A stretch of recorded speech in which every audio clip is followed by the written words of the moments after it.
প্রিয় সম্মানিত মৎস্যচাষী ভাই ও বন্ধুরা, আশা করি সকলেই ভালো আছেন। বরাবরের মতন আরও একটি নতুন ভিডিও নিয়ে আপনাদের সামনে এসেছি। তো এখন ভিডিওতে যে মাছের পানাগুলো দেখতে পাচ্ছেন এগুলো হলো থাই পাঙ্গাস মাছের পানা। ভিউয়ার্স, আপনারা যারা থাই পাঙ্গাস মাছ চাষ করতে আগ্রহী এবং উন্নত মানের ভাইরাস মুক্ত পানা খুঁজছেন তাদের জন্যই আমাদের আজকের ভিডিও, তাই সম্পূর্ণ ভিডিও দেখতে থাকুন। আপনারা জানেন থাই পাঙ্গাস মাছ এই মাছগুলোর বর্তমানে রয়েছে বাজারে ভালো চাহিদা। এর কারণ হচ্ছে থাই পাঙ্গাস মাছ অল্প সময়ে চাষ করে বাজারজাত করা যায় এবং মাছগুলো দ্রুত বড় হয়। তো অনেকে আপনারা উন্নত মানের পোনা খুঁজছেন কিন্তু কোথাও পাচ্ছেন না, যে কারণে অনেকেই চাষ করেন না।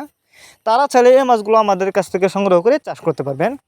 তো এই মাছগুলো আমরা বিক্রি করতেছি, আপনি চাইলে সরাসরি আমাদের ঠিকানা এসেও নিতে পারবেন। আর থাই পাঙ্গাস মাছের বাজারে রয়েছে ভালো চাহিদা, কারণ এই মাছগুলো বাজারে কেজি হিসাবে 300 থেকে 400 টাকা কেজি বিক্রি করা হয়। তো আপনারা যারা থাই পাঙ্গাস মাছের পোনা চাষ করতে চান তারা চাইলে এই মাছগুলো আমাদের কাছ থেকে সংগ্রহ করতে পারবেন। এই মাছগুলো সংগ্রহ করবার জন্য আমাদের ভিডিও টাইটেল এবং ভিডিও ডেসক্রিপশন বক্সে আমাদের ফোন নাম্বার দেওয়া থাকবে এবং ইমো হোয়াটসঅ্যাপ নাম্বারও দেওয়া থাকবে। আমাদের সাথে যোগাযোগ করে মাছগুলো সংগ্রহ করতে পারবেন। তাছাড়া আমাদের কাছ থেকে বাংলা কাপ জাতীয় মাছ থেকে শুরু করে কেটফি জাতীয় মাছের চারা ও রেণুপানায় কিন্তু সর্বোচ্চ কম দামে সংগ্রহ করতে পারবেন। আমরা সকল প্রকার মাছের চারা ও রেণুপানা সারা বাংলাদেশে যত্ন সহকারে হোম ডেলিভারি করে থাকি। আপনি চাইলে যে কোনো মাছের পোনাই আমাদের কাছ থেকে নিতে পারবেন।